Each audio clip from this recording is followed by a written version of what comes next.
अस्सलाम वालेकुम and a very warm welcome. आप देख रहे हैं आज पाकिस्तान, मैं हूं सिद्रा इकबाल। यकीनन अक्सर ये जो मेरी पहली थॉट ऑफ द डे होती है बड़ी अहम होती है मेरे लिए and I sort of spend a little bit of time thinking about it. आज मैं सोच रही थी कि हम में से अक्सर लोग बड़ी शान से, बड़े शहाना शान तरीके से ये अनाउंस करते हैं कि मुझे गुस्सा बहुत जल्दी आता है और जब मैं गुस्सा करता हूँ या करती हूँ तो बड़ी खरी बात करती हूँ, यानी जो मेरे दिल में होता है वो मैं कह देती हूँ। इसमें कई ज़ाविये निकलते हैं जी। एक तो सबसे पहले ये कि जो तहम्मुल की बात की जाती है, तकल्लुफ़ की बात की जाती है, लिहाज की बात की जाती है, उसको आप मेरे ख्याल में बालाए ताक नहीं रख सकते। आपको गुस्सा आने का मतलब ये नहीं है कि आपके अल्फाज का चुनाव, उनका इंतखाब ऐसा हो जिससे दूसरे को तकलीफ़ हो। अब ज़रा दूसरी तरफ भी आ जाते हैं। जो गुस्सा करने वाला शख्स है, अक्सर हम कहते हैं कि गुस्सा आपकी सेहत के लिए बहुत ख़राब है, इससे आपका ब्लड प्रेशर हाई हो सकता है, आपकी दिल को तकलीफ़ हो सकती है और मुख्तलिफ़ हेल्थ प्रॉब्लम्स हो सकते हैं। लेकिन if you look at it, इसका एक बहुत ही गहरा पर्सनालिटी इम्पैक्ट भी पड़ता है। क्या आपको पता है कि जिस तरह बाकी नशावर चीज़ें होती हैं, जिसमें हम सिगरेट का जिक्र करते हैं, ड्रग्स का जिक्र करते हैं, अल्कोहल का जिक्र करते हैं, उसी तरह गुस्सा भी एक एडिक्टिव नेचर की चीज़ है, यानी उसका आपके जिस्म को उसकी आदत हो जाती है। इसको ज़रा इस तरह समझने की कोशिश करते हैं कि जब आप गुस्सा करते हैं तो जो मैंने आपको कल एक इमेज दिखाया था जिसमें एक लिजर्ड थी, फिर एक बिल्ली थी और एक ह्यूमन उसमें दिखाया हुआ था। दीज आर द जिसको कहना चाहिए कि आपके रिस्पॉन्स करने के कुछ इनग्रेन तरीके हैं। ज़माने कदीम में जब इंसान गारों में रहता था, हर तरफ हमारे लिए ख़तरात थे, कोई जंगली जानवर आप पे हमला कर सकता था।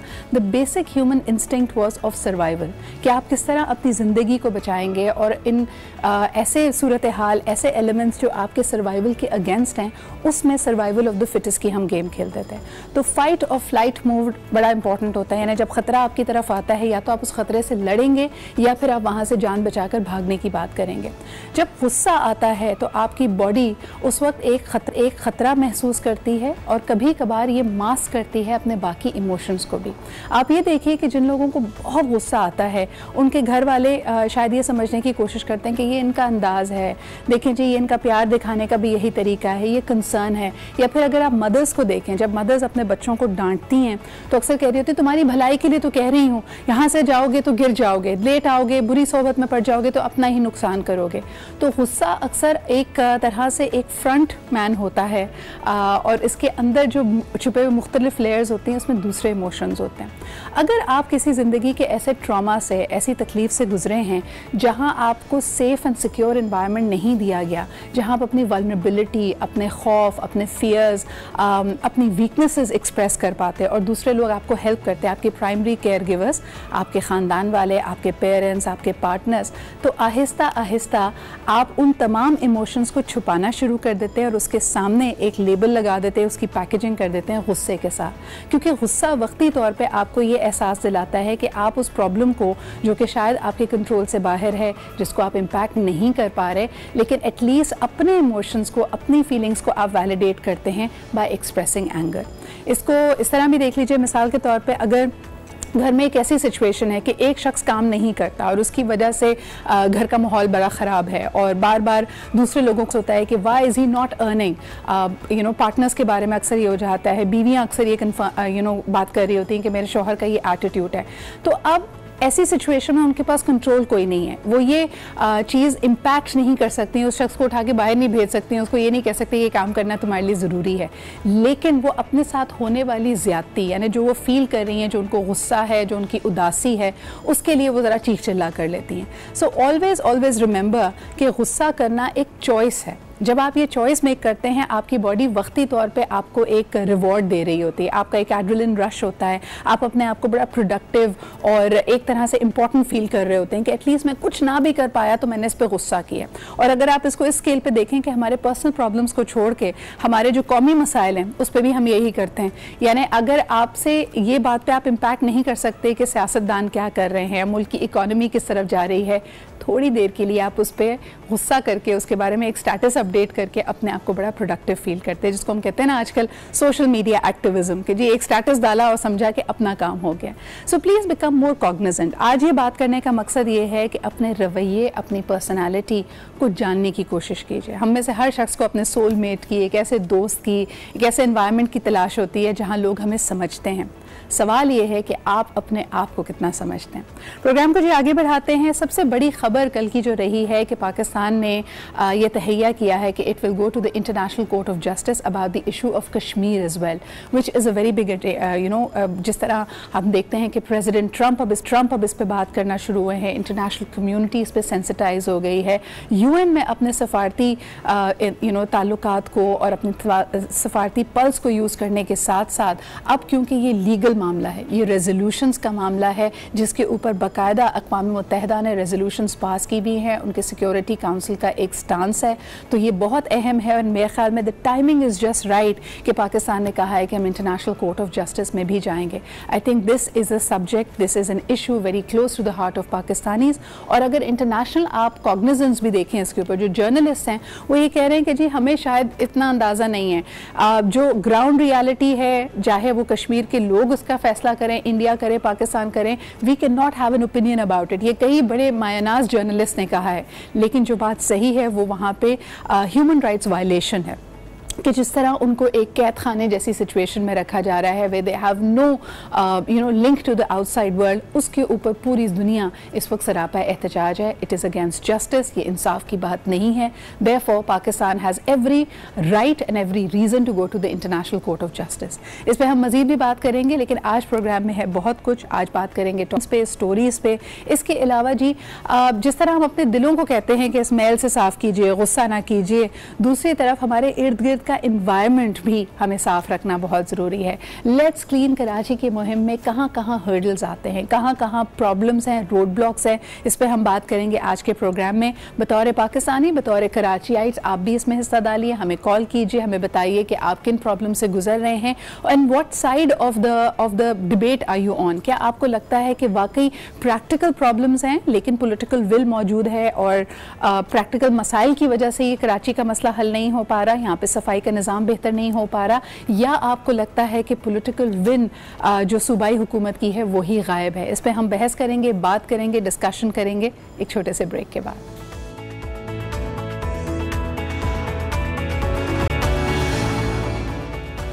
And welcome back. आप देख रहे हैं आज पाकिस्तान। ज़रा नजर डालते हैं आज की टॉप स्टोरीज पे। सबसे बड़ी खबर तो हमने आपको बताई जी, Pakistan intends to go to the international court of Justice ताकि वहाँ पे मसला कश्मीर को उठाया जा सके, वहाँ पे होने वाली जुल्म और बर्बदियत पे बात की जा सके, बहस की जा सके और जो ये एक तरफा इकदाम भारत ने लिए हैं उनको रिवर्स कराया जा सके। लेट्स सी उसमें क्या पेशरफ्त होती है, लेकिन एक नज़र डालते हैं आज की टॉप स्टोरीज पे। अमरीकी सदर ने एक बार फिर मसला कश्मीर पर सालिसी की पेशकश कर दी। अजीब सूरत हाल है जी। हम कराची की सफाई का जिक्र करें या इसके निज़ाम के दरम हरम होने की बात करें तो ऐसा लगता है कि लोकल बॉडी यानी हमारे जो मेयर कराची हैं और सूबाई हुकूमत यानी सिंध की गवर्नमेंट जो पाकिस्तान पीपल्स पार्टी के पास है, पिछली एक दिहाई से आपस में गुत्थम गुत्था नज़र आती है। लेकिन जी सूबाई और इस शहरी मसले से पे बात करने से पहले ज़रा इक़्तिसादी तौर पर देख लेते हैं गवर्नमेंट एंटिटीज़ को। इस वक्त जो सबसे बड़ी खबर है जिस पर आज का हम एक्शन का रिएक्शन सेगमेंट करना चाहेंगे कि जितने भी सरकारी इदारे हैं इनके खसारे कई गुना बढ़ चुके हैं। अगर हम नज़र डालते हैं पिछले रवा माली साल पे तो 44 अरब का नुकसानात और खसारे रिपोर्ट किए गए थे। तमाम ही जो हुकूमती इदारे हैं जिसमें national highway authority, PIA, Pakistan steel वगैरह शामिल हैं, लेकिन इस वक्त ये जंप करके ऑल टाइम हाई पे यानी 191 अरब रुपए तक जा पहुंचा है ये खसारा। इससे बात करने के लिए आज हमारे साथ मौजूद है हसन खावर। अस्सलाम वालेकुम हसन। हसन, बहुत बहुत शुक्रिया हमें ज्वाइन करने के लिए। मुझे ये बताइए कि ये जो अनप्रेसिडेंटेड जंप है और विद इन अ ईयर अगर हम देखें थ्रू आउट PTI की हुकूमत ये बात करती रही है कि जो कर्जे लिए गए हैं हुकूमत पाकिस्तान की तरफ से वो पिछले 60 साल का कर्जा एक तरफ और लास्ट 10 ईयर्स के जो हमारा मल्टीप्लायर इफेक्ट लगा है इंटरनेशनल डोनर से कर्जा लेने का, उसकी बार बार जिक्र किया जाता है।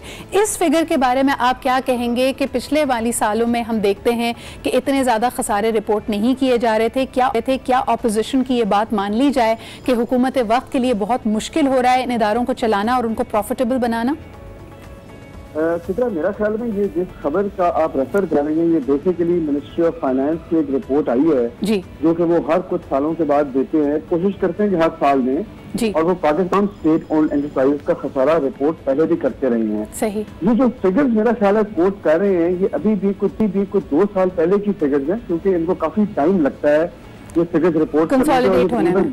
जी, ये 16-17 की, मेरे ख्याल में 16-17 या 17-18 की फिगर्स हैं जी। अच्छा, सबसे पहला तो मसला जो है ना वो इसी के अंदर है कि आप ये देखें कि 2 साल या 2.5 साल के बाद ये फिगर्स जब रिपोर्ट करते हैं तो उसकी रेलेवेंस बहुत कम रह जाती है, किस इदारे का खसारा क्या है। इसके अंदर जिन इदारों की आप बात कर रही हैं, इसमें देखिए ये को बहुत हैरानी की बात नहीं, हमें पता है कि हमारा Pakistan railways, PIA, steel mills साल से खसारे में जा रहा है और ये तो तमाम हुकूमतों का ये हाल था। अब बात आ गई PTI हुकूमत की, तो हमें थोड़ी सी उम्मीद इनसे इसलिए थी कि जब इलेक्शन के दिन थे तो इन्होंने अपने मैनिफेस्टो में और अपने तकरीरों में ये वादा किया था कि ये एक नया मॉडल लेके आएंगे जो कि मलेशिया और सिंगापुर का जो उनका है domestic holding. Hasan, I'm sorry to interrupt you there, लेकिन इस वक्त जो मौजूदा वजीर खजाना है साहब, जो पाकिस्तान पीपल्स पार्टी के ज़माने में वजीर खजाना थे, उस वक्त उनकी बाकायदा पार्लियामेंट के फ्लोर पे तकरीर है जिसमें उन्होंने कहा कि ये सफ़ेद हाथी हैं, the government should not be in the business of running these entities. तो वो अभी इन चंद महीनों में क्या कर पाएंगे, उनके सामने दूसरे क्राइसिस हैं, लेकिन सवाल ये पैदा होता है ये कॉग्निजेंस कि the government should not be in the business of running these businesses, ये पिछली 1 दिहाई से मौजूद है। क्या वजह है कि फिर भी हम इन खसारों को कंट्रोल नहीं कर पा रहे? मैनेजमेंट प्रॉब्लम्स हैं या पॉलिटिकल विल की कमी है? आप सबसे बड़ा इशू क्या गर्दानते हैं इसको? देखिए, आज के दिन में जो सबसे बड़ा इशू है वो हुकूमत की वो जो है नाअहली की वो प्राइवेटाइजेशन की तरफ नहीं जा सक रहे। इस बात पर सारा एग्रीमेंट है। देखिए, ना तो हम अपने इदारे चला सकते हैं, ना अपने डिपार्टमेंट चला सकते हैं। सबसे बड़ी बात तो ये है कि हम इनको प्राइवेटाइज करें और जितनी जल्दी प्राइवेटाइज करेंगे उतनी जल्दी अपने लॉसेस कट करेंगे। लेकिन आजकल आपको पता है कि जो एक खौफ व हरास की हवा तारी है, कोई अफसर, कोई ब्यूरोक्रेट किसी कागज पर साइन नहीं करना चाहता, तो मुझे समझ नहीं आती कि ऐसी सिचुएशन में हुकूमत कैसे इन इदारों को प्राइवेटाइज कर पाएगी। सफेद हाथी तो ये हमेशा से नहीं है, लेकिन अब जरूरत इस बात की है कि इन लॉसेस को कट किया जाए। सही। लेकिन हसन, आप इस बारे में क्या कहेंगे कि जो अगर 10 साल से पहले, अगर उससे पहले परवेज़ मुशर्रफ साहब के ज़माने को देखा जाता है, जो प्राइवेटाइजेशन हुई भी उस पर भी लगता है कि सवालिया निशान है। अगर हम PTCL की तरफ देखें कि इलेक्ट्रिक की तरफ देखें, उन्होंने इतने सालों में अगर उनके लॉसेस या उनके सिर्फ लाइन लॉसेस की बात की जाए, बिजली चोरी की बात की जाए, तो KE एक ज़माने में प्राइवेटाइजेशन से पहले 40% लॉसेस रिपोर्ट करता था। आज ये नंबर कट डाउन करके 17% तो हुआ है, लेकिन फिर दूसरे सवाल लोग उठा रहे हैं कि क्या इसकी प्राइवेटाइजेशन का जो अमल था वो शफाफ और फेयर था भी या नहीं। आप क्या समझते हैं ये जो एग्जीक्यूटिव पैरालिसिस जिसका आपने इशारा किया कि प्राइवेटाइजेशन के जो राह में इतने ज्यादा हर्डल्स हैं, उनको कैसे खत्म किया जाएगा? देखिए, उसका तो तरीका यही है ना सिद्रा, जिस तरह आप कह रही हैं कि इस प्रोसेस को नहायत शफाफ बनाने की जरूरत है। इंटरनेशनल कंपैरेटिव बिडिंग हो, आप दुनिया भर से क्रेडिबल इन्वेस्टर्स लाएं और इन सारी प्रोसीडिंग्स को आप ट्रांसपेरेंट बनाएं। अभी आपको पता है कि जब हुकूमत ने सोचा कि LNG पावर प्लांट्स को हमें प्राइवेटाइज करना है तो वो दुनिया भर से बुलाए इन्वेस्टर्स, सऊदीज भी आए, उन्होंने कहा हम इंटरेस्टेड हैं, लेकिन उसके बाद कोई बात मंजर आम पे आई नहीं कि ये बात किस तरफ जा रही है। इसका दुनिया भर में एक ही तरीका है कि आप इसकी फीजिबिलिटी बनाते हैं, इसकी ट्रांजैक्शन रिपोर्ट बनाकर इसको आप एडवर्टाइज करते हैं और फिर इन्वेस्टर्स को बुलाते हैं कि भाई आप आए। थोड़ा सा आपसे ये भी पूछना होगा हसन के ओवरऑल जो हमारा एक इकोनॉमिक आउटलुक है, ऐसा लगता है कि Pakistan has always believed in having a mixed economy. हम कभी भी मार्केट फोर्सेस को शट डाउन करने के हामी नहीं थे, बल्कि इनफैक्ट अगर इस खित्ते की तरफ देखते हैं जहां इंडिया और चाइना क्लोज्ड इकोनॉमीज रहे थे, पाकिस्तान ने अपने तमाम ही इक्तिसादी सेक्टर्स को दुनिया के लिए खोला था। आज हम ऑन दी अदर हैंड, क्योंकि अभी आपने सऊदी इन्वेस्टमेंट का जिक्र किया, इंडिया की तरफ अगर देखते हैं, अंबानीज ने अपना ऑयल टू गैस में 20% का स्टेक सऊदीज को दिया है, $75 बिलियन की वहां पे इन्वेस्टमेंट आ रही है। But on the other hand हमारे यहाँ अगर कोई इंटरनेशनल इन्वेस्टर अपनी इंटरेस्ट जाहिर भी करता है तो ऐसा लगता है कि we become very very conservative और हम नहीं चाहते कि फॉरेन इन्वेस्टर आए। इस टेम्परामेंट को चेंज करने के लिए हुकूमत क्या कर सकती है? देखिए, ये हमें जो है ना एक स्केप्टिसिज्म अपने से दूर करना पड़ेगा। हम जब किसी फॉरेनर को देखते हैं, जब चाइनीज की बात होती है किसी और की, तो हम डर जाते हैं कि इस मुल्क में फॉरेनर्स आ जाएंगे। आप सिंगापुर में जाएं, आप दुबई में जाएं, आपको लोकल पॉपुलेशन कम नजर आती है और दुनिया भर के लोग ज्यादा नजर आते हैं। हमें अपनी थिंकिंग को इंटरनेशनलाइज करना पड़ेगा, सबसे पहली तो बात ये है। और दूसरी बात ये है कि जब कोई इन्वेस्टर आए हम उसके साथ कैसा सलूक करते हैं, क्योंकि अगर एक इन्वेस्टर के साथ अच्छा सलूक करेंगे तो फिर बाकी इन्वेस्टर्स आएंगे। हम जब वो इन्वेस्टमेंट ले आता है उसके बाद वो फिर कोर्ट्स के चक्कर और मिनिस्ट्रियों के चक्कर लगाता रहता है, और हम फिर नई इन्वेस्टमेंट के पीछे भागते हैं। इसको दुनिया में इन्वेस्टर आफ्टर केयर कहा जाता है। मेरे ख्याल में हमें इन्वेस्टर आफ्टर केयर पे thank you so much Hasan. और जिस तरह कहा जाता है कि high risk high gain market, लेकिन अन के ज़मरे में इसके साथ साथ हम ये भी लगा सकते हैं high risk high gain and high pain market, और इस पेन से कोई भी इन्वेस्टर नहीं गुजरना चाहता। लेकिन आपकी ये जो बात कि इंटरनेशनलाइज करना हमारी अपनी थिंकिंग को, हमारी अपनी अप्रोच को बहुत ज़रूरी है। और जिस तरह कहा जाता है कराची के हवाले से कि ये पाकिस्तान के सबसे कॉस्मोपॉलिटन शहर है, इस वक्त जो सबसे बड़ी बात या सबसे बड़ा इशू है कि this what you regard as your business hub और सबसे ज्यादा कॉस्मोपॉलिटन, सबसे ज्यादा डाइवर्स शहर, उसका इंफ्रास्ट्रक्चर बिल्कुल कोलैप्स के करीब है। और इस वक्त आपसी मशावरत से या पॉलिटिकल विल से इसको हल करने के बजाय हम देखते हैं कि जो पॉलिटिकल फोर्सेस हैं वो आपस में गुत्थम गुत्था हैं। सूबाई हुकूमत उंगलियां उठा रही है मेयर की तरफ, और मेयर ये कह रहे हैं, बाकायदा उन्होंने ऐलान बगावत कर दिया है कि टैक्स तो वसूल कर रही है सूबाई हुकूमत, लेकिन कराची को दे कुछ नहीं रही। इस पर हम बात करेंगे थोड़ी ही देर में। हमारे साथ मौजूद होंगे मेयर कराची वसीम अख्तर साहब। एक छोटा लेते हैं and we'll be right back.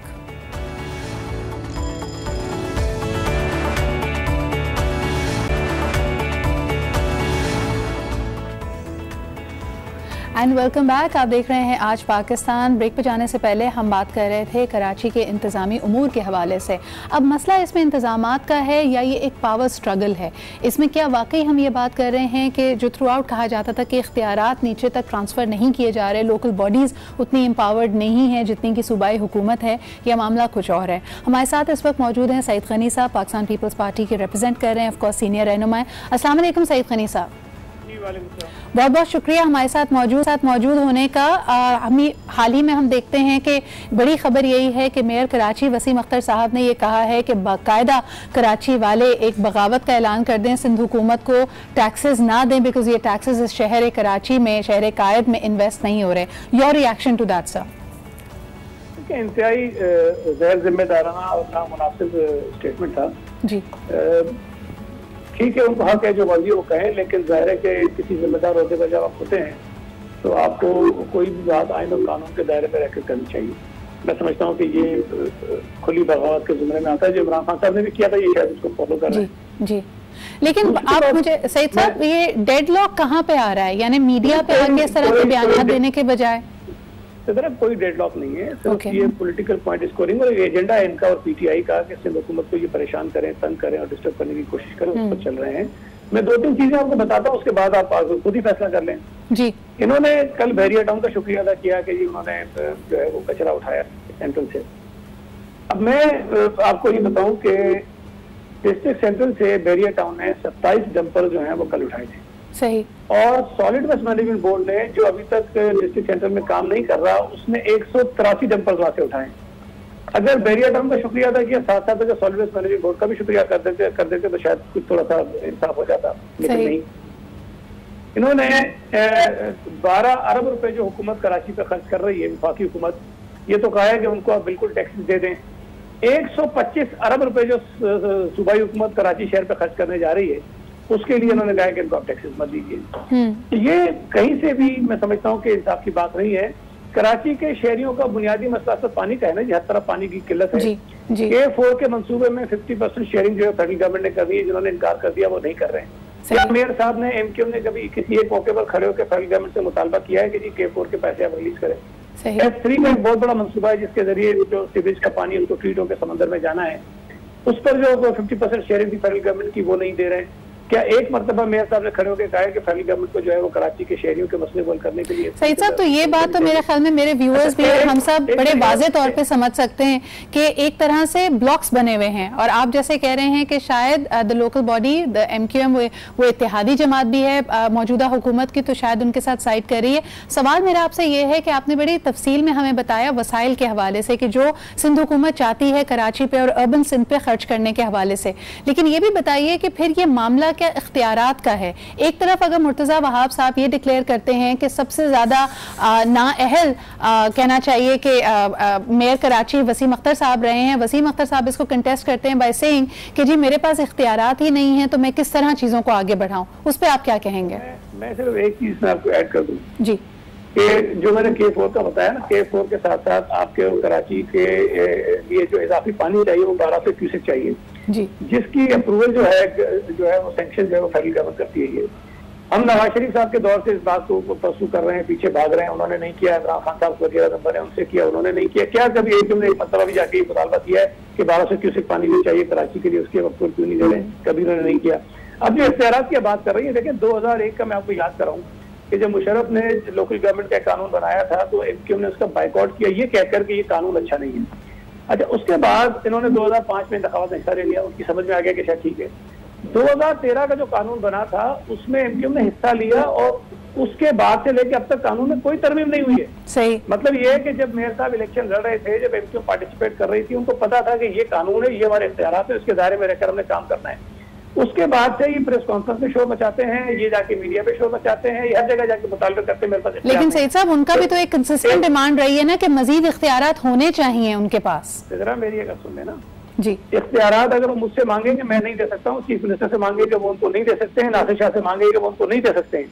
इख्तियारात कानून देता है और कानून में तरमीम करने का जो हक है वो असेंबली के पास है। आज तक एमक्यूएम ने सिंध असेंबली के अंदर लोकल गवर्नमेंट एक्ट के अंदर तरमीम के लिए कोई चीज देकर आई है? तो ये चीज नहीं ला के ये तरमीम होनी चाहिए। अच्छा, अगर यही आर्गुमेंट सईद साहब विद ऑल ड्यू रिस्पेक्ट आपकी तरफ जाता है, अभी आपने थोड़ी देर पहले यहाँ पे जिक्र किया कि जो पानी एक्स्ट्रा क्यूसेक उसकी वो फैसला लेना है वफाकी हुकूमत ने, और आपने कहा कि ये मामला सिंध हुकूमत ने नवाज शरीफ साहब के ज़माने से उठाया हुआ है। सवाल ये पैदा होता है कि जब जरदारी साहब की हुकूमत थी और पंजाब हुकूमत को कोई भी मसाइल दरपेश आते थे, वो बड़े बुलंद बांग तरीके से मीडिया को अपने साथ इस्तेमाल करते हुए उस पर प्रेशर बिल्ड करते थे। आज पाकिस्तान पीपल्स पार्टी इस बात से कासिर क्यों है? अगर आप ये कहते हैं कि ये issue all the way from Nawaz Sharif साहब के यानी पिछला दौरे हुकूमत से लेके चला आ रहा है, आपने उसके ऊपर एडवोकेसी, उस पर प्रेशर बिल्डिंग, उसके ऊपर कॉग्निजेंस क्यों नहीं डेवलप की है अभी तक? ये मैं समझता हूँ कि हमारी बदकिस्मती है जी कि मीडिया को कराची का कचरा ज्यादा नजर आता है, लेकिन जब अगर हम पानी के लिए बात करते हैं तो वो नजर नहीं आती, वो कहीं दब जाती है। इस पर एक मरतबा नहीं, मैं समझता हूँ दर्जनों मरतबा मैं खुद बात कर चुका हूँ, दर्जनों मरतबा चीफ मिनिस्टर साहब बात कर चुके हैं और खुतूत लिखे जा चुके हैं, खुतूत मीडिया को रिलीज किए जा चुके हैं। इस पर जो मैं बात कर रहा हूँ वो उसका तनाजुर सिर्फ ये है कि एमक्यूएम जो पीपल्स पार्टी को इस बुनियाद पर तनकीद का निशाना बना रही है कि हम कराची के लिए कुछ नहीं कर रहे हैं और वो कराची के ठेकेदार हैं। तो कराची के ठेकेदार वफाकी हुकूमत से K4 के पैसे क्यों नहीं मांगते हैं, S3 के पैसे क्यों नहीं मांगते हैं, 1200 जो एक्स्ट्रा पानी चाहिए वो क्यों नहीं मांगते हैं? महंगाई हो गई है, पेट्रोल बढ़ रहा है, डीजल बढ़ रहा है। हमारी हुकूमत में थे तो 3 मरतबा उन्होंने हुकूमत छोड़ी थी कि पेट्रोल की कीमत आपने क्यों बढ़ाई है? इस हुकूमत में ये बिल्कुल आपके सारे पॉइंट्स पे मैं मजीद भी बात करूंगी, थोड़ी देर में हमारे साथ मौजूद होंगे वसीम अख्तर साहब, so we will definitely question him about it. लेकिन आपसे आखिरी सवाल करना चाहूंगी कि एक दिहाई यानी 10 सालों से सूबाई हुकूमत पाकिस्तान पीपल्स पार्टी के पास है सिंध की। सिर्फ अगर कराची के किसी एक मसले को आप कहें कि Sidra this has been a success story, कि ये बहुत बुरे हालात में था, अबतर हालत में था और 10 सालों में हमने इसको सक्सेस स्टोरी बनाया, कोई एक डिपार्टमेंट हमारे सामने नहीं आता, इसकी क्या वजह है? मेरा ख्याल है कि ये आप जाती कर रही हैं, लेकिन मैं आपसे गुजारिश ये करूंगा कि 10 साल में कुछ 4 साढ़े 4 साल तो इनकी हमारे साथ इत्तेहादी रही है, तो अपने आप को ये अलग नहीं कर सकते। अगर हमने पिछले शुरू के 4-5 सालों में कुछ नहीं किया तो सर उनको छोड़ दें, आप सारा क्रेडिट ले लें, कोई एक डिपार्टमेंट मुझे बता दीजिए। ऐसे नहीं होता, ऐसे नहीं होता। 10 साल अगर हम थे तो पिछले कोई 4 साढ़े 4 साल एमक्यू हमारे साथ थी उसके अंदर। अच्छा, अब आ जाए हमने क्या किया कराची शहर के अंदर। कराची शहर में हेल्थ सेक्टर के ऊपर जितना हमने काम किया है, इस साल सिर्फ इस माली साल का जो बजट है 22 अरब रुपए हम खर्च करने जा रहे हैं NICVT पर, NICH पर, JPMC के ऊपर, SIUT के ऊपर, इंडस हॉस्पिटल को हम दे रहे हैं, NIBT को हम दे रहे हैं। वो पैसा कराची के शहरियों के लिए खर्च हो रहा है। माली में इसकी मिसाल आपको नहीं मिलती है। कराची में पिछले 4 वर्षों में जितनी सड़कें हमने बनाई है, जितने ब्रिजेस हमने बनाए हैं, जितने फ्लाईओवर हमने बनाए हैं, ये जो अपना गिनवाते हैं ना कि 2005 से लेकर 10 तक हमने बनाया था, उसकी भी फहरिस्त इनसे ले लें। हम आपको पिछले 3-4 साल की फहरिस्त देते हैं कि हमने बनाए, और उसकी कॉस्ट भी देखिएगा, उन्होंने कितने पैसों में बनाई, हमने कितने पैसों में बनाई। एब्सोल्युटली एग्रीड कि ये तमाम तरक्याती काम हुए हैं। हम मुकम्मल टर्नओवर की बात कर रहे थे, but your point well taken. यहाँ पे तरक्याती काम भी ज्यादा हुए हैं, फंड भी रिलीज किए गए हैं। माय लास्ट क्वेश्चन, ऑल्दो मैंने पहले बात की थी आपसे, लेकिन एक सवाल आपसे और करना चाहूंगी कि जो अनप्रेसिडेंटेड बारिशें और फ्लडिंग हो जाती है अब कराची में, मौसम की तब्दीली है, माहौलियात की तब्दीली है, इसके लिए हाउ इज कराची प्रिपेयरिंग? यानी आपको क्या लगता है कि आने वाले सालों में और मजीद किन एरियाज पे फोकस करने की और काम करने की जरूरत है? बुनियादी तौर पर तो कराची में जो बदकिस्मती से हिस्टोरिकली यहाँ पर नाले थे, बरसाती नाले थे, उन पर इंक्रोचमेंट हुई है, और वो इंक्रोचमेंट उन्होंने किए जो आज चीख रहे हैं बहुत ज्यादा। उनके अदवार में ये तमाम ये फनकारियां जो है शहर के अंदर हुई हैं। तो पहली तो बात यह है कि उन नालों के ऊपर से सारी इंक्रोचमेंट हटनी चाहिए, उन नालों को खुला होना चाहिए। जो कुल्ली तौर पर, कानूनी तौर पर इख्तियार है मेयर कराची का या डीएमसी के चेयरमैन का। हम उनकी मदद करने को तैयार हैं, हम उनकी मदद करते रहते हैं, ये उनकी जिम्मेदारी है। दूसरी बात यह है कि देखें, जब बारिश हो रही होती है तो बारिश की फोरकास्ट कोई साल, 2 साल पहले, 10 साल पहले नहीं आ जाती है।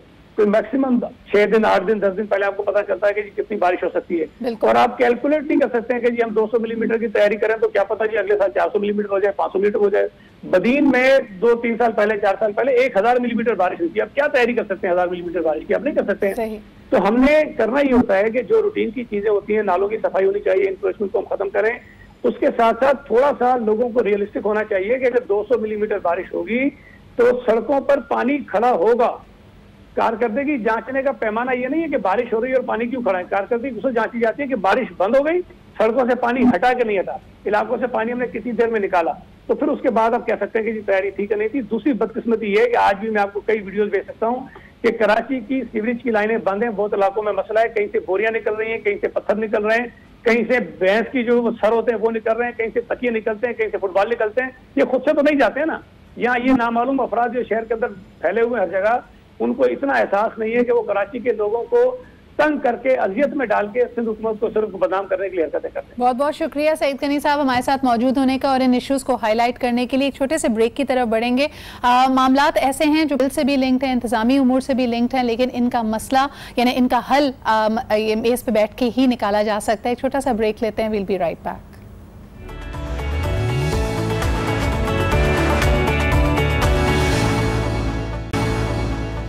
Welcome back after the break. अभी हम बात कर रहे थे सईद गनी साहब से, जो सूबाई हुकूमत का, सिंध हुकूमत का मौक़िफ़ है आपके सामने रखा गया। हमारे साथ मौजूद है the mayor of Karachi Wasim Akhtar साहब। अस्सलाम वालेकुम, thank you very much for joining अस।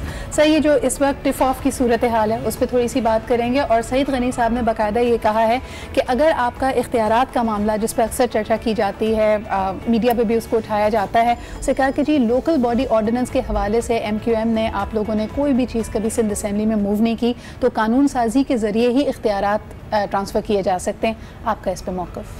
देखिए, ऑलरेडी जो कानून बना चुके हैं 2013 का एक्ट जी, उसके अंदर जो फंक्शंस KMC को दिए गए हैं जी, अगर मैं मानता हूं इस बात को कि अगर असेंबली में कोई अमेंडमेंट दी जाए तो उस पे बात हो सकती है, मगर I know for a fact कि नंबर्स पीपल्स पार्टी के ज़्यादा हैं, कभी भी वो अमेंडमेंट नहीं होने जा रही। ठीक है, they are going to but have you initiated anything? Oh yes, many times.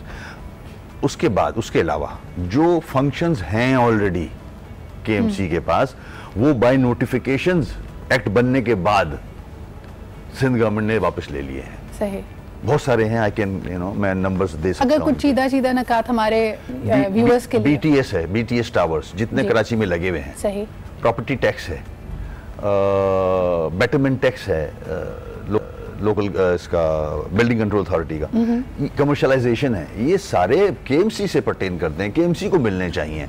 आपने बाय नोटिफिकेशन जितने भी रेवेन्यू जनरेशन के लिए इदारे हैं, डिपार्टमेंट्स हैं, वो इन्होंने अपने पास रखे हुए। तो KMC अपना रेवेन्यू कहाँ से जनरेट करे? पार्क से, गांधी गार्डन से कराची चलाएगा। 14 अस्पताल हैं, उनको मेंटेन करना, उनको ये पॉइंट ये नहीं है। मैं हट जाता हूं, इस बात को रद्द कर देते हैं, फंक्शंस को छोड़ दें KMC को। Talk about Sindh government, motor vehicle tax 50 साल से ले रहे हैं, 10 साल तो इनको कंटिन्यूसली हो गए हैं। कोई एक सिग्नल काम करता है कराची का? कोई एक मोटर व्हीकल टैक्स जाता कहाँ है? इनसे ये सवाल करे, मोटर व्हीकल टैक्स जाता कहाँ है, किसकी बेटरमेंट के लिए जाता है? इंजीनियरिंग, ट्रैफिक इंजीनियरिंग ब्यूरो क्या कर रहा है, कहाँ है? सड़कों का हल देख लें। एक बस इंक्लूड किया अपने ट्रांसपोर्ट में। लेकिन इट इज वेरी, हमारे लिए जो सबसे ज्यादा मुश्किल बात ये इस वक्त एक ब्रेक की तरफ रहा है, लेकिन we are going to come back and continue this discussion कि अगर मेयर ऑफ कराची की सुनवाई नहीं है तो फिर एक आम कराचीआइट क्या सोचे और क्या करे। एक छोटा सा break, we are going to be right back.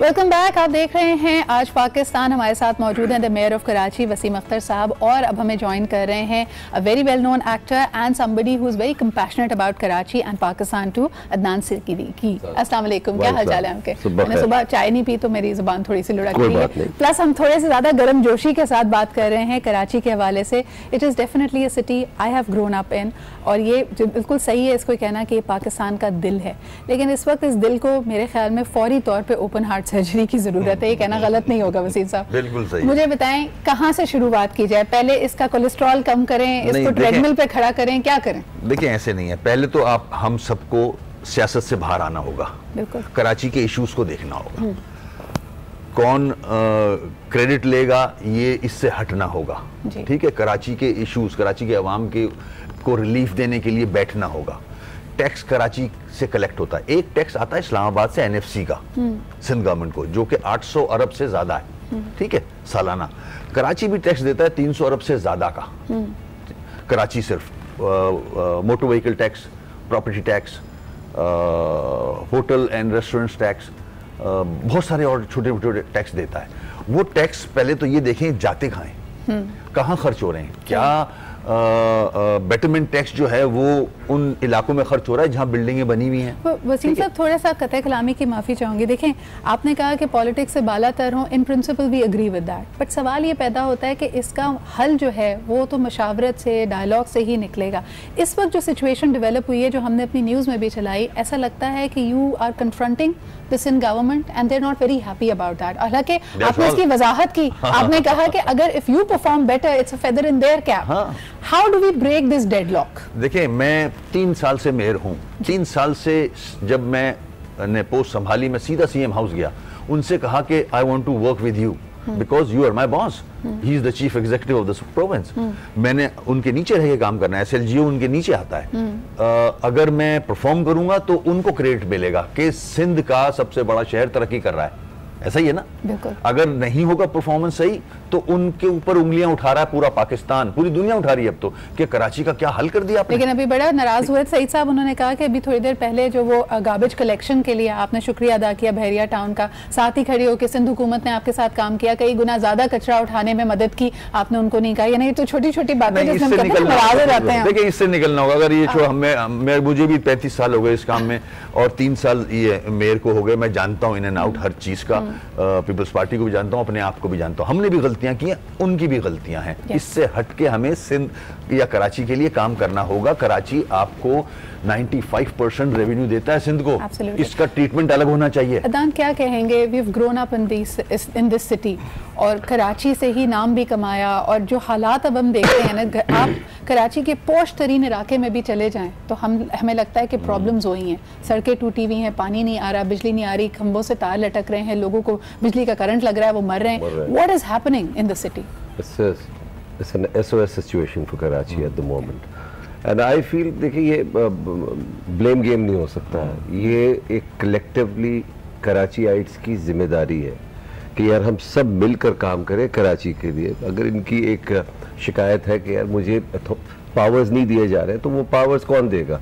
Sindh government देगी। सिंध गवर्नमेंट किसकी है? असेंबली देगी। वो कहते हैं कि जी ना सीएम साहब दे सकते हैं, ना हम दे सकते हैं, किसी ने कोई दस्तखत करके आपको नहीं कहना कानून साजी करें। आई एम सॉरी, मैं बात कर रहा हूं, ना दें, मुझे नहीं चाहिए पावर्स। वो काम तो कर ले जो महकमे आपके पास है। अच्छा, यानी खुद करा लें। वो कहते हैं मुझे ना खुद करा लें। 10 साल में खुद नहीं कर रहे कुछ। अच्छा, एक और बड़ा इंटरेस्टिंग पॉइंट उन्होंने रेज किया, इंक्रोचमेंट्स की बात हुई थी। मैंने एक सिंपल सा सवाल किया था सईद गनी साहब से, अनप्रेसिडेंटेड बारिश हो रही है, माहौलियात में तब्दीली आ रही है, Karachi will probably receive more rain, how are we preparing in the coming years? उस पर घूम फिर के बात आ जाती है कि जी वो इंक्रोचमेंट्स हुई हुई है नालों पे, उसको खत्म करा लीजिए। नालों में से बोरियां निकलती हैं, तकिए निकलते हैं, ईंटें पत्थर निकलते हैं।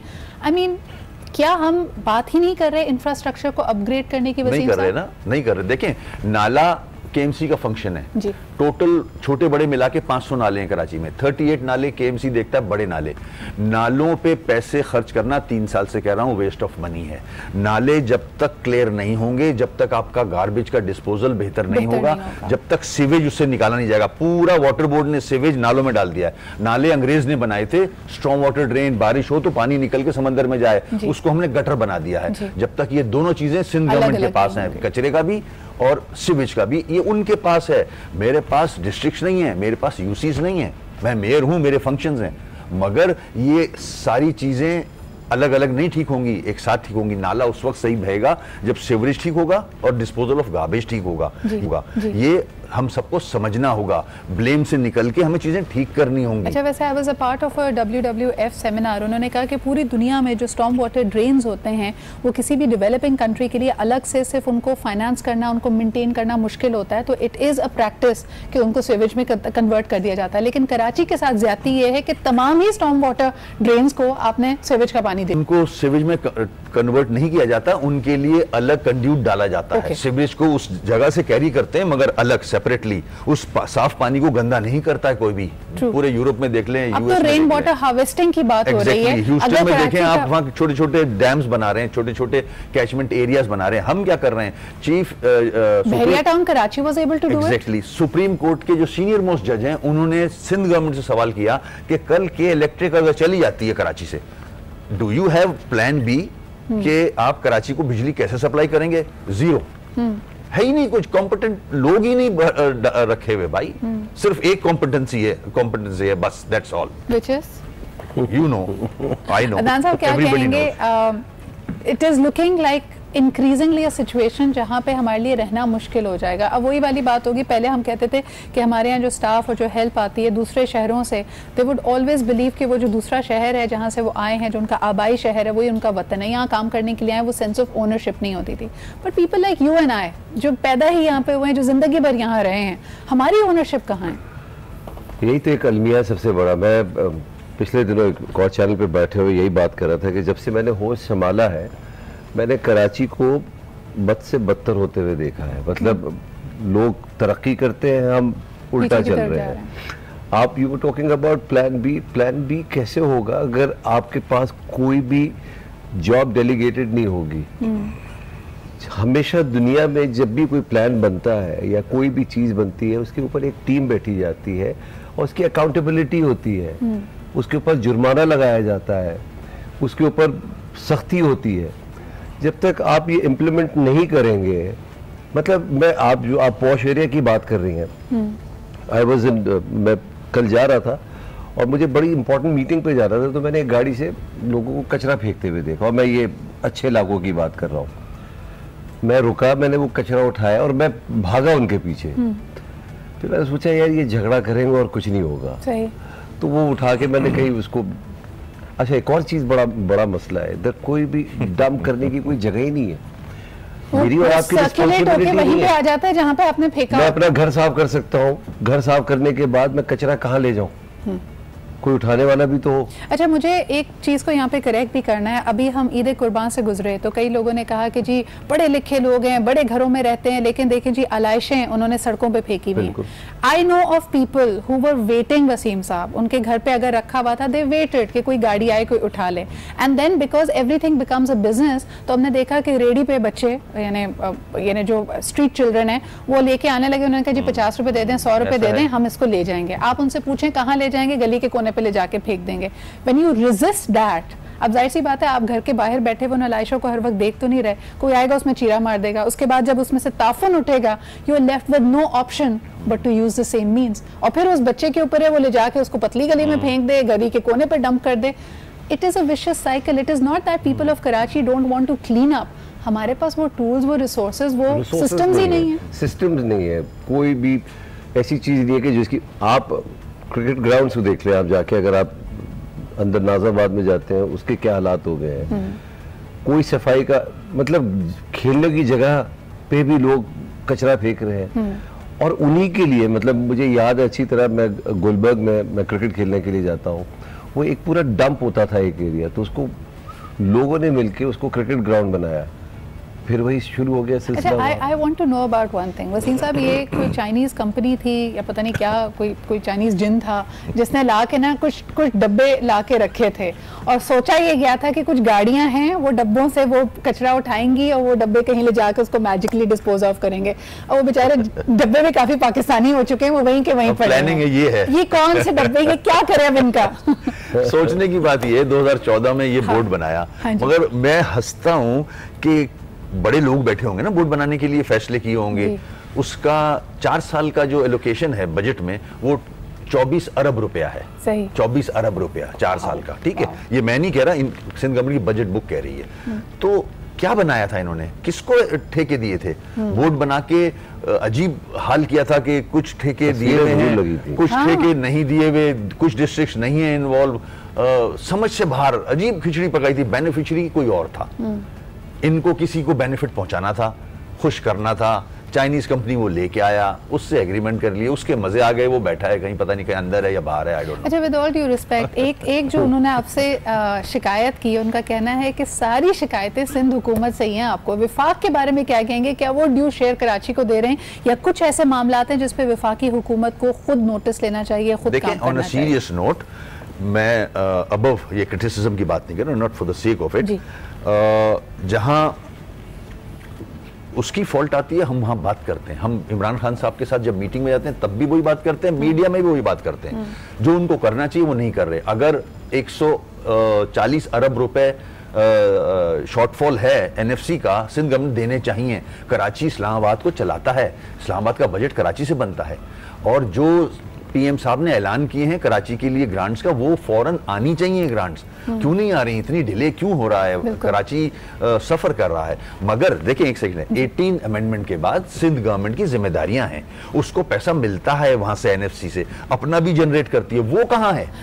या तो लाड़काना में लग रहा है, तो लाड़काना तरक्की कर रहा हो। कराची आइट, मुझे ये बताइए, सिवाय सिंध के बाकी सूबाई हुकूमतों में पीटीआई का क्योंकि डायरेक्ट हिस्सा है, as a Karachiite, as a Pakistani, what should I feel कि मुझे पता चले कि जी जिले इंतजामिया और लोकल बॉडीज का नया निजाम पंजाब में आ रहा है? How should I feel as a Karachiite कि हमने क्या कसूर किया है कि हमारे पास इसकी सुनवाई नहीं होती? नवाज शरीफ साहब के जमाने से कराची को आपने रिड्यूस कर दिया सिर्फ चेंबर ऑफ कॉमर्स तक। When the prime minister comes, वहीं पे 50 लोगों की मीटिंग होती है, वो चले जाते हैं। अवामी राब्ता किधर है? अब देखें, पूरे पाकिस्तान में जो सिस्टम है ना, ये पिंडी एक डिस्ट्रिक्ट है, इस्लामाबाद एक डिस्ट्रिक्ट है, लाहौर एक डिस्ट्रिक्ट है, कोयटा पेशावर एक डिस्ट्रिक्ट है। कराची में सियासी फायदा उठाने के लिए इधर 6 डिस्ट्रिक्ट बनाए गए, जो कि गलत है। 6 डिस्ट्रिक्ट ये बन गए, मैं मेयर की बात कर रहा हूँ, 6 डिस्ट्रिक्ट ये बन गए। लोग बोलते हैं मैं मेयर हूँ कराची का, मैं आपको डिवीजन बताता हूँ। 6 डिस्ट्रिक्ट, उसके बाद कराची वाहिद शहर है जिसके पास 3 डेवलपमेंट अथॉरिटीज हैं, केडीए, एलडीए, एमडीए।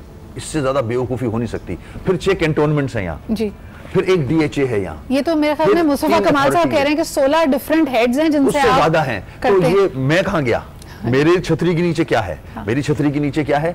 सड़कों को मेंटेन करना विद नो फाइनेंसेस, पार्क्स को मेंटेन करना, 14 अस्पताल हैं उनको मेंटेन करना, फायर ब्रिगेड को मेंटेन करना। फायर ब्रिगेड नहीं हो रहा। आपको कैसा फील होता है कि आज हम 2019 में कैसी दुनिया में रहते हैं जहां पे mayor of London Sadiq Khan साहब can take on the president of America? वो डोनाल्ड ट्रंप को कह सकते हैं प्लीज माइंड योर बिजनेस। अभी मैं ह्यूस्टन से आया हूँ, ह्यूस्टन के मेयर से मिलके जी।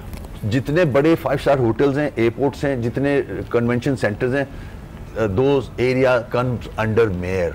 मेयर इतना स्ट्रांग है, वो काम करता है वहाँ, ठीक है, उसकी रिस्पेक्ट है।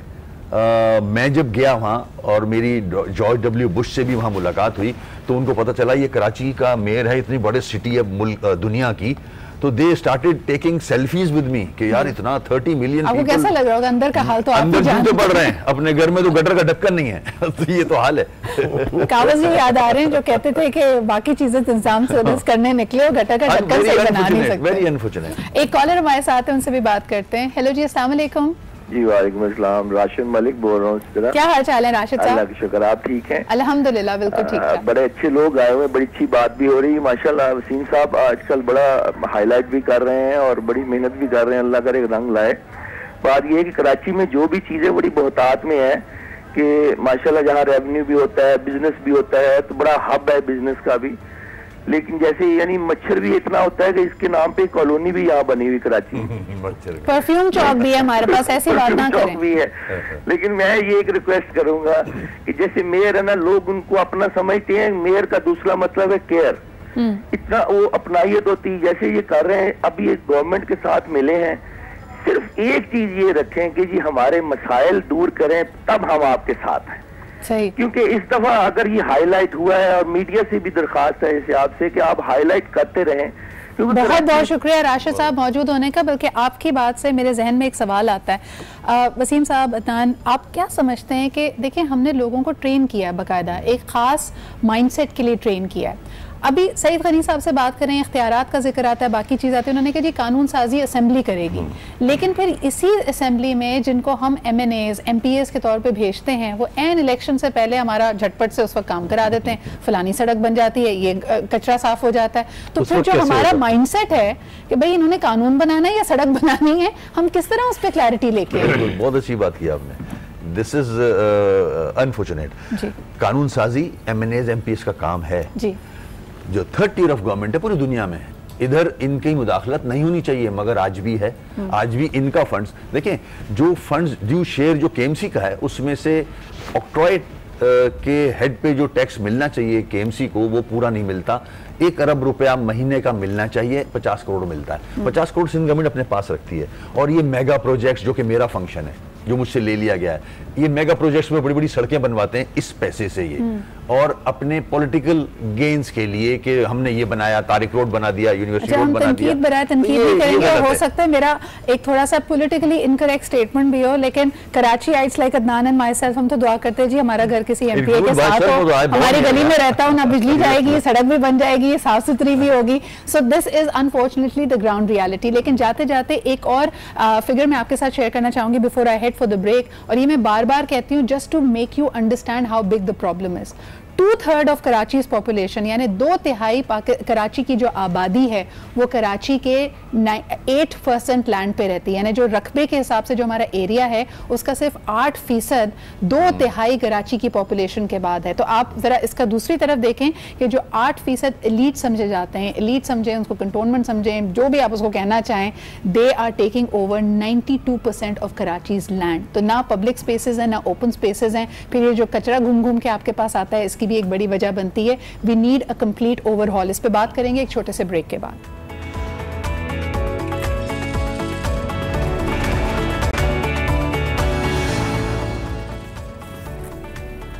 Welcome back. We talking about Karachi, Pakistan का दिल, और यकीनन इस वक्त जो हमारे दिलों को धड़का लगा हुआ है कि क्या सूरत हाल बेहतर होगी भी या नहीं। There lots and lots of initiative being taken, और मुझे सबसे ज़्यादा खुशाइन बात ये लगती है कि एटलीस्ट इस डिस्कोर्स पे, इस इशू पे अब तवज्जो आई है, लोग बात करने लगे।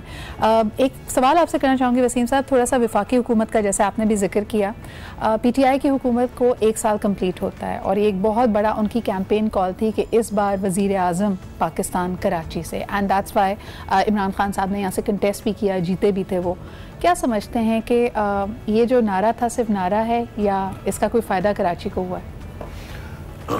देखें, जिन हालात में प्राइम मिनिस्टर बने, जो मुल्क के अंदर और बाहर की सिचुएशन थी, इकॉनमी का जो हाल था, चैलेंजेस बहुत हैं उनके सामने। मेरी जितनी मीटिंग्स हुई हैं, मेरा जो पर्सनल एक्सपीरियंस है, वो चाहते तो हैं कराची डेवलप हो, मगर उससे ज़्यादा नहीं आते आगे, सिर्फ चाहते हैं। वो प्राइम मिनिस्टर है, हाँ नियत है, वो प्राइम मिनिस्टर है, he can do lot on one phone call. समझे? जब मैं थोड़ा सा इधर अलग जा रहा हूँ, प्राइम मिनिस्टर प्रेसिडेंट साहब बने थे आसिफ जरदारी, मैं MNA था जब मैं इनको मिलने गया, मैंने 2 रिक्वेस्ट की इनसे कि अल्लाह ने आपको प्रेसिडेंट ऑफ पाकिस्तान बना दिया है, आप एक कराची से हॉक्सबे तक की सड़क सही बनवा दें ताकि कराची के लोग समंदर पे जा सकें, एक कराची से हैदराबाद की सड़क बना दें। आप प्रेसिडेंट हैं, एक फोन उठाएंगे और 6 महीने का टाइम देंगे, बन जाएगा। नहीं बना, नियत चाहिए। अब प्राइम मिनिस्टर साहब से 3 दफा मैं रिक्वेस्ट कर चुका हूँ, कराची बहुत बुरे हाल में, उन्होंने वादे तो किए हैं, अभी तक वादा पूरा कोई नहीं हुआ है। इंटरेस्टिंगली प्रेसिडेंट भी, प्राइम मिनिस्टर भी, दोनों ही कराची से। Adnan, your call before we take a break and say goodbye to the mayor. मुझे ये बताइए कि इस वक्त अगर आपसे पूछा जाए कि तरतीब से, सीक्वेंस से, number 1 thing that you would want the people of Karachi to start doing themselves, यानी हुकूमत, I guess they have to take the responsibility on their shoulders first. Okay. घर से काम शुरू हो, हम रिस्पॉन्सिबिलिटी रिसाइकल्ड बैग्स को इनकरेज करें, हम दुकानों में जाते हैं, इनफैक्ट मैं कहीं भी जाता हूँ तो अगर मैं कोई चीज़ भी लेता हूँ, पुराने ज़माने में क्या होता था, हम अपने घर की बास्केट्स लेके नहीं जाते थे और उसमें खाना लेकर आते थे, और फिर आज इन्फोर्स करना पड़ रहा है कि प्लास्टिक की थैली बैन है। आज बैन है, हमें उसको बैन करना पड़ेगा। वो एक जो एक दौर था उसको समझना पड़ेगा कि यार कुछ पहले भी लोग थे जो सब्जियां आती थी घर में, घर से उन वालदाएं हमारे घर के जो नौकर हजरात थे वो लेकर जाते थे। इन अदर वर्ड्स अच्छी रिवायतों को दोबारा लेके आए। तंदूर पे जाके आपने रोटी लेनी है तो पहले छाबड़ी ले जाते थे अपनी, अखबार में ले आते थे। जरूरी नहीं है कि प्लास्टिक की थैली में रहे। बहुत बहुत शुक्रिया वसीम साहब हमारे साथ मौजूद होने का। एक छोटा सा ब्रेक लेते हैं। Will be right back. Keep watching आज पाकिस्तान।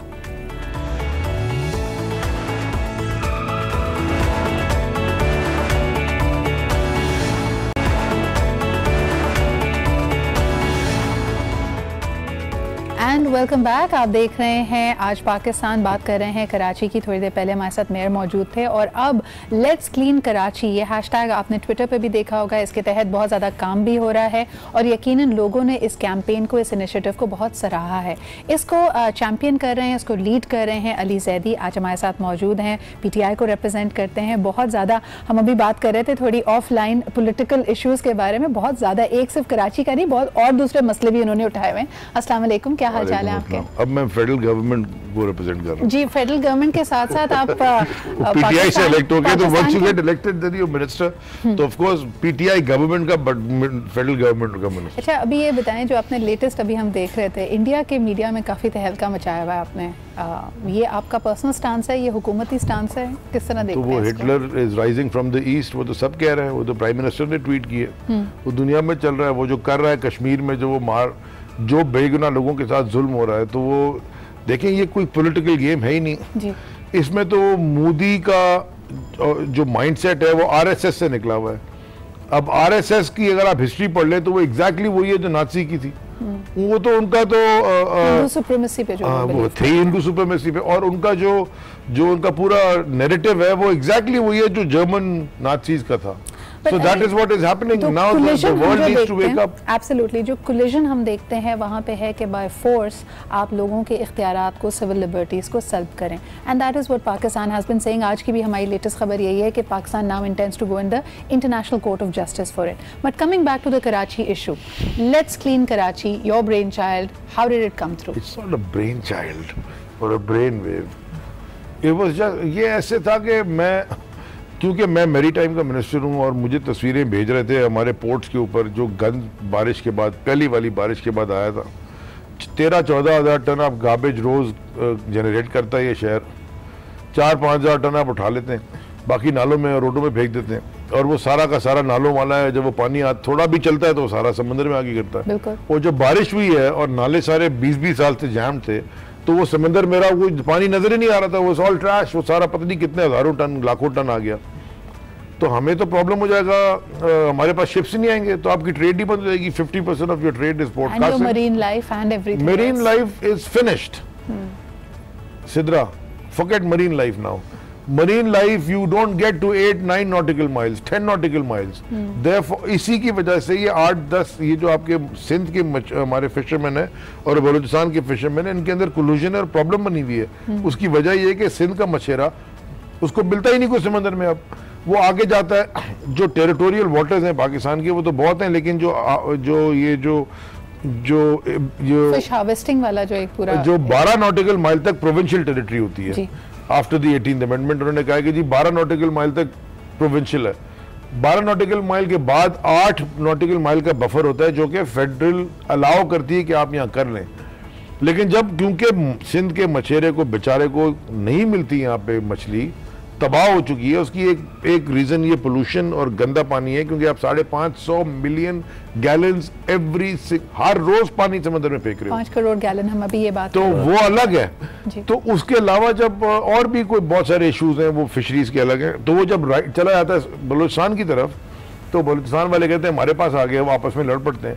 तो वो एक पूरी अलग डिबेट है, उसकी एक पूरी नई पॉलिसी मैं इंशाल्लाह अगले 10 दिन में अनाउंस करने वाला हूँ, how to fix that, because marine fishing जो है ना, जो 12 नॉटिकल माइल्स के बाद है, वो फेडरल गवर्नमेंट के अंदर है। उससे पहले grateful that you were able to take this initiative. इससे लोग चार्ज हुए हैं आपके इर्द गिर्द, यानी जितने इन्फ्लुएंसर्स हैं, पॉलिसी इन्फ्लुएंसर्स, सब रैली करूंगा। 2 दफा सुबह उठ के आगे, परसों भी नहीं सुबह तो but he is been a friend for, so सारे लोग आपके साथ रैली कर रहे हैं। लेकिन अली सवाल यहाँ पे ये पैदा होता है कि व्हाई जो लोग अभी कह रहे हैं कि सब लोग बटे हुए हैं, mayor Karachi has his own stance, the सूबाई हमारी जो हुकूमत है उसका अपना एक स्टांस है, सबको एक साथ इकट्ठा करना मुश्किल है, बहुत मुश्किल है।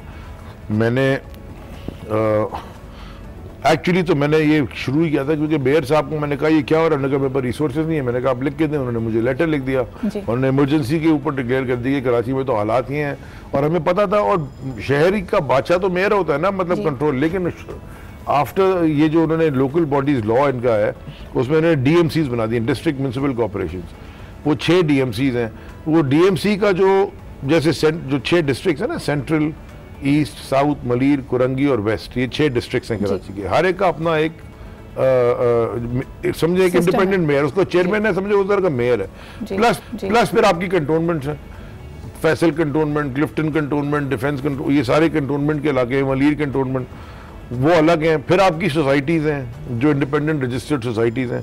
सो ये शहर तो हर तरह से बटा हुआ है। सॉलिड बेस मैनेजमेंट इनके पास है नहीं, मेयर के पास, वो सिंध हुकूमत लेके बैठी है। मैंने कल तस्वीर ट्वीट की है जी, अभी 100 गाड़ियां खड़ी हुई हैं डिस्ट्रिक्ट साउथ की के पास, सॉलिड बेस मैनेजमेंट के पास, वो क्यों नहीं रोड के ऊपर काम कर रही? I want to show my viewers कि कल जो 2 रोज पहले अली जैदी साहब ने लेटर लिखा है to the provincial government asking these questions. एक तो राइट टू इन्फॉर्मेशन हमारे पास बतौर शहरी भी मौजूद है, लेकिन मैंने minister rights and actually questions कि भाई सवाल ये है कि ये पूरा सिस्टम बैठा हुआ है, आपके पास वसाइल की कमी है या जो आपके पास वसाइल मौजूद हैं उसका आप सही इस्तेमाल नहीं कर रहे। मैंने एक्चुअली जी लेटर में क्या लिखा था, मैंने 5 चीजें इनसे दरखास्त की, कोई रिसोर्स नहीं मांगा मैंने इनसे, इन्फॉर्मेशन मांगी है। ये होना कि मैं उनको कहूँ कि आप मुझे ट्रक दे दें, डंपर दे दें, पैसे, कुछ भी नहीं दें, आप मुझे आइडेंटिफाई कर दें कि GTS साइट, GTS कहलाता है गार्बेज ट्रांजिट स्टेशन। जब आप कचरा इकट्ठा करते हैं ना इस कमरे से, तो आप सारा कचरा सफाई करके और डस्टबिन में डालेंगे, फिर वो डस्टबिन से जाएगा खाली होगा। तो ये इलाकों के डस्टबिन हैं, गार्बेज ट्रांजिट स्टेशन। इतने बड़े शहर में आप मुझे आइडेंटिफाई कर दें, क्योंकि गार्बेज ट्रांजिट स्टेशन से लैंडफिल साइट जो शहर से बाहर है वहां तक रिस्पांसिबिलिटी ट्रांसफर करने की सिंध गवर्नमेंट की है, सॉलिड वेस्ट मैनेजमेंट की। और इस पे हमने मैं ले रहा हूं नहीं, और उस पे हमने मुस्तफा कमाल साहब से भी बात की, उन्होंने कहा कि मसला यही है क्योंकि वो जो लैंडफिल साइट है वो इतनी दूर है, उसका कोई स्केड्यूल नहीं है, यानी कहा जाता है कि दिन में 2 दिन में नहीं सर कितनी दफा आती है उस जगह से कलेक्ट करने, वही तो आपका वाला सवाल। मेरा इसलिए वो जो GTS साइट्स हैं वो आइडेंटिफाई करें। दूसरा उनको मैंने कहा कि जो आपने मार्क्ड कचरा कुंडीज हैं उनको आइडेंटिफाई करें ताकि लोग इधर उधर ना फेंकें। अब ये एक ट्रैश कैन पड़ा हुआ है तो दिस इज द मार्क्ड कचरा कुंडी ऑफ दिस रूम, इस कमरे की कचरा कुंडी वो है ना, आपने कचरा वहां यहाँ तो नहीं फेंक देंगे। जो हमारा तरीका है कि उसका 5 माइल का रेडियस अब आइडेंटिफाइड है, तो आप कचरा कुंडी के 5 मील दूर तक आपके पास आप फेंक सकते हैं। तीसरा उनको मैंने कहा 144 इंपोज करें कि इन आइडेंटिफाइड के अलावा कोई भी कहीं कचरा फेंकता है तो आप उसके ऊपर फाइन भी लगाएं, जो भी कानूनी कार्रवाई करें। चौथा उनको मैंने कहा है कि जो कंटोनमेंट्स हैं और जो सोसाइटीज हैं रजिस्टर्ड, इनको बोलें कि अपना जो ट्रैश कलेक्ट करते हैं इनके पास रिसोर्स, ये डायरेक्ट जाए लैंडफिल में लेके, शहर में नहीं लेके आए। और last but not the least, ये जो नाले हैं इनके साथ जो इलीगल इंक्रोचमेंट्स हैं, देखें वो कचरा पूरा 60% शहर आपकी पॉपुलेशन अनप्लैंड इलाकों में रह रही है, अनप्लैंड इलाकों में, और जो प्लैंड है उनकी इतनी थर्ड रेट प्लानिंग है कि अंदाजा ही नहीं है। तो वो कचरा उठाते हैं, दरवाजे हर थैली फेंक देते हैं, वो उधर नाले में गिर जाता जाके, तो वो नाला बंद हो जाता है, फिर बारिश आती है, घर में पानी आता है, फिर कहते हैं जी हुकूमत कुछ नहीं करी। कैच 22 है। तो ये जो इंक्रोचमेंट्स हैं खास तौर पे नालों के, उनको आप तो हटाएं ना कम से कम। इनकी और इसके ऊपर ही बात हो रही थी थोड़ी देर पहले, सईद खनी साहब ने कहा ये डायरेक्टली आता है मेयर ऑफ कराची के डोमेन में, उनका ये करने का काम है। मेयर साहब कहते हैं कि हमारे पास रिसोर्सेज नहीं है। Again the catch 22 is reiterated. इस पर मजीद बात करें। 10% रह गया कराची का, 10% ऑफ कराची ही वो ऊपर बैठते हैं DMCs के, लेकिन एक्चुअल कंट्रोल सिर्फ 10-12% का रह गया। 10-12% कंट्रोल के साथ किस तरह इंप्लीमेंट किए जाएं ये चेंजेस और मैनेजमेंट को कैसे बेहतर बनाएं। लेकिन पब्लिक ओपिनियन इस बारे में क्या कहता है, लोग क्या सोच रहे हैं, क्या ये इख्तियारात की जंग को और जो इसके मसाइल हैं उसकी कोई कॉग्निजेंस भी है, या वो समझते हैं कि मसला कुछ और है। Let's ask the people.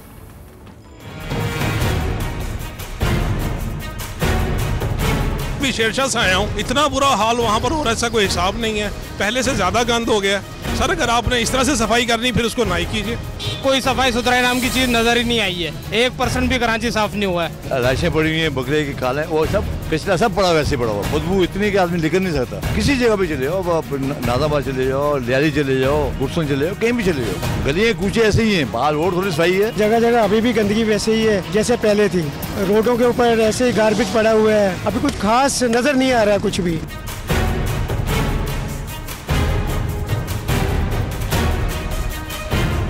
सफाई होनी चाहिए, ये हम लोग को खुद करनी चाहिए थी और ये हम सबका फर्ज है, ना कि किसी गवर्नमेंट वाले का। सफाई मुहिम जो उन्होंने स्टार्ट की थी, जो काम तो कुछ हुआ है, काम से तो हम थोड़े बहुत मुतमईन है पीटीआई के, बट ये कि इतना नहीं कि आप उसको जो 100% दे सके। शुरू तो की, लेकिन इसका मतलब हरगिज़ नहीं कि 15 दिन के लिए कराची 15 दिन में कराची साफ हो जाएगा। 15 दिन का कराची का मसला नहीं है, कंटिन्यू होना चाहिए। नहीं 15 दिन के बाद आपने कराची की सफाई की फिर ख़त्म कर दी, ये मसले का हल नहीं है, कहने का मकसद ये। बहुत अच्छा काम कर रहे हैं, ये अपने शहर को साफ कर रहे हैं, बल्कि हमें उनके साथ मिलकर उनका साथ देना चाहिए और अपने शहर कराची को साफ सुथरा और जैसा था रोशनियों का शहर वैसा ही बनाना चाहिए।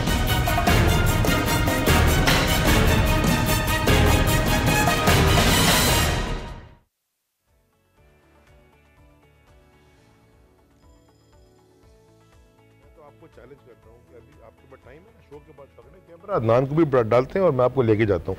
आपके दफ्तर से 10 मिनट दूर आप खड़े होकर दिखा दें, 10 मिनट की रेडियस में मैं कह रहा हूं। 11 मिनट होगा तो आप जो चोर की सजा मेरी सजा, जिधर कराची में खड़े हो जाए आप, एनीवेयर इन कराची, आप 10 मिनट दूर ड्राइव करेंगे इन योर रेडियस, आपको वहां खड़े होने की जगह आप यू कैन नॉट स्टैंड। देखें ये पूरा सिस्टम का फेलियर है। और ये जो उन्होंने बात की कि कंटिन्यूस होना चाहिए, ये बिल्कुल कंटिन्यूस होना चाहिए, मैं इसे एग्री करता हूं। मैं कम से कम इनको बताना, अब देखिए सारे शुरू हो गए, सिंध गवर्नमेंट भी शुरू हो गई ना, ब्लू जैकेट, मैं तो पहले भी शुरू कर दी ब्लू जैकेट। कह रहे जी अच्छी बात है, मैं कब मना कर रहा हूं, आपका काम है, मेरा तो काम ही नहीं है, मैं तो मजबूरी में कर रहा हूं। बिस्मिल्लाह, इट्स वेरी गुड कि they are doing it, it's very good कि जी सिटी गवर्नमेंट होगी। अब मुझे बताएं, और चैलेंजेस देखें, आप चैलेंजेस देखें जी। कल लोगों ने पथराव कर दिया बैरियर टाउन के ऊपर, खड़े हो गए सारे कि जी हम नहीं साफ करने देंगे। ओ भाई, हम परसों गए लेके रियाकताबाद सिराजुद्दौला रोड पे, छत से भी ऊंचा ट्रैश था, मेन रोड है, वो आगे लड़ाई क्या हो रही है जी? बैरियर टाउन बेचारे, मेरा तो नहीं, को खुद से उसने फोन किया और मुझे कहा कि जी हम हेल्प करना चाहते हैं। मैंने कहा जी करें। अब क्या हुआ, लसानी बुनियाद पे सिचुएशंस पे इंस्टीट्यूशंस पे हमने बांटा हुआ है, ब्लेस यू अली। लेकिन मुझे ये बताइए, जब वहाँ ट्रक गए हैं जी, तो वो डीएमसी वाले कहते हैं हम उठाएंगे। तो मैंने यार कि दोनों मिलकर उठा लो यार, दोनों मिलकर उठा लो। No but the question remains, यहाँ पे एक सवाल जो लोगों ने हम सब से पूछा है कि देखिए जी, कचरा एक दिन में इकट्ठा नहीं हुआ, ठीक है, हमारी प्रैक्टिसेस साल साल ऐसी रही हैं जिसमें हमने सिस्टम्स को तबाह किया है। और इसमें मेरे ख्याल में सिर्फ इदारों को या इंतजामिया को क्यों बोलें, बतौर कराचीइट्स आप खुद देखते होंगे, अगर आपका मुल्क से बाहर जाने का इत्तेफाक होता है, आपके रिश्तेदार अमरीका में, लंदन में कहीं रहते हैं, तो उनके घरों में बाकायदा जो आपका होम गार्बेज है, you try to put them in separate bags कि जी ये रिसाइक्लेबल है, इसका कंपोस्ट बनेगा, ये रिसाइकल नहीं हो सकता, ये ग्लास की चीजें, ये कार्बन की चीजें। We don't do that Ali. ये प्रैक्टिसेस कौन लेके आए? अगर कर भी लेना तो कोई ये सिस्टम मैनेज ही नहीं कर पाएगा। तो एजुकेट पहले तो करें ना आवाम को कि भाई ये क्या चीज है। गार्बेज जहाँ ग्लास होगा उसमें वो प्लास्टिक डाल देंगे, प्लास्टिक में पेपर डाल देंगे, तो यही होता रहेगा। वो भी एक नई प्रोसेस बन जाएगी। इट्स अ प्रोसेस, ये एक प्रोसेस शुरू हुआ है अवेयरनेस का।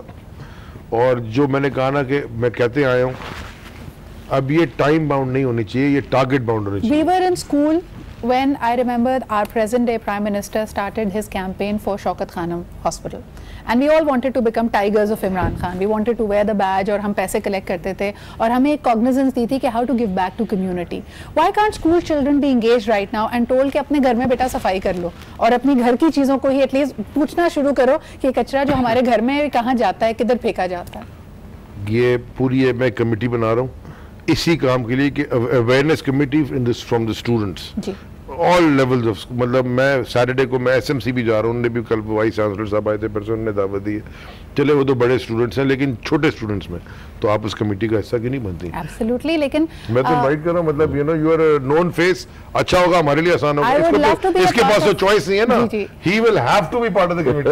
You have a choice. No I am a lady so I have a choice. ऐसे कराची आइट आया है इधर, दोस्ती अपनी जगह। नहीं यू हैव टू बी ना, मैं तो इसको घर से उठा के लेके जाऊंगा। अली लॉन्ग टर्म प्लान, एक दफा हम सफाई कर लेंगे 2 महीने, you have us at your disposal, this is something I am giving you as a promise on air. Adnan आपके साथ है, हम आपके साथ हैं, अभी हमने सफाई कर ली, लॉन्ग टर्म हमारा प्लान क्या, how do we keep Karachi clean? देखिए ये जो बात अदनान ने की, अवेयरनेस कैंपेन की, जो आपने भी बात की, और जो वो डिस्ट्रीब्यूशन ऑफ गार्बेज, ये सारी चीज़ें अवेयरनेस के साथ हमें करनी पड़ेगी। मैंने अब क्या किया, छोटा सा स्टेप था, ये ड्रम्स आते हैं जी, जिसमें केमिकल आते हैं, इसमें ब्लू ड्रम्स, आप देखिए बड़े बड़े ब्लू ड्रम्स, वो मैं सारे कुरंगी वालों को कहा कि यार ये ड्रम्स तुम बेचते हो 1000-1200 रुपए में, हमें डोनेट कर दो। तो मेरे पास बनते बनते कोई 6000 ड्रम हो गए। अब मैं वो 6000 ड्रम के ऊपर प्रिंट करा रहा हूँ लेट्स क्लीन कराची, और मैं लोगों के घरों में बांटूंगा। कचरा तो उसमें डालो, फिर we'll figure out to pick up the trash from the drum.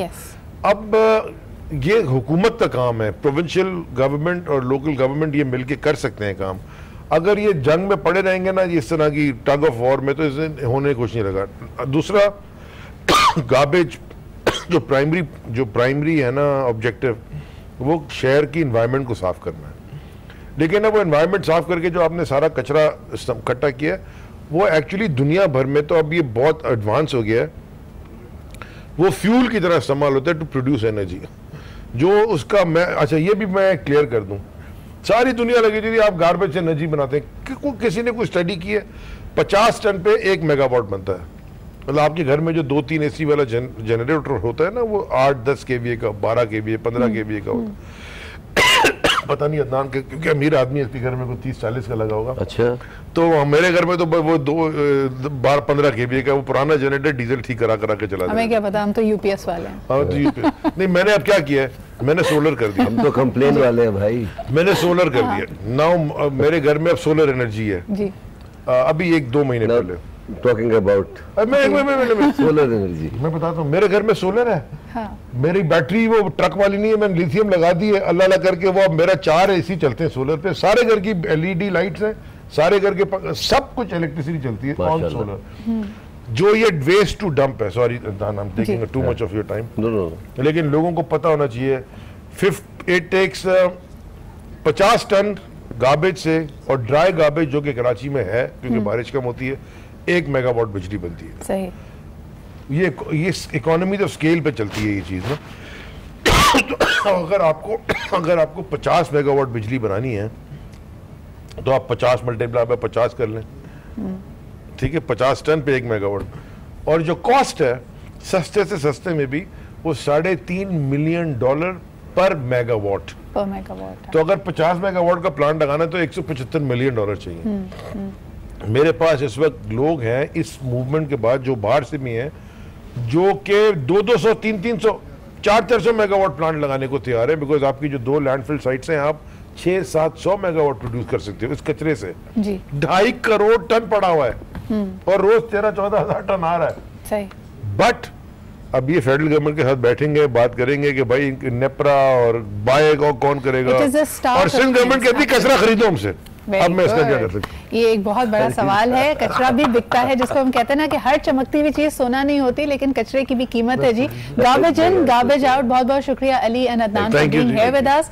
Long term planning की जरूरत है, हम इस पर सीरीज ऑफ प्रोग्राम्स करेंगे। सबसे ज्यादा इस कॉग्निजेंस की जरूरत है कि हम खुद अपने तहत क्या कर सकते हैं, अपने घरों में हमारा जो गार्बेज हम प्रोड्यूस करते हैं उसको कैसे कम कर सकते हैं, किन चीजों को रिसाइकल या रीयूज कर सकते हैं, because at the end of the day these good practices have to come to us. इसी के साथ आज का प्रोग्राम अपने इख्तिताम को, कल आपसे फिर मुलाकात होगी। खुदा हाफिज।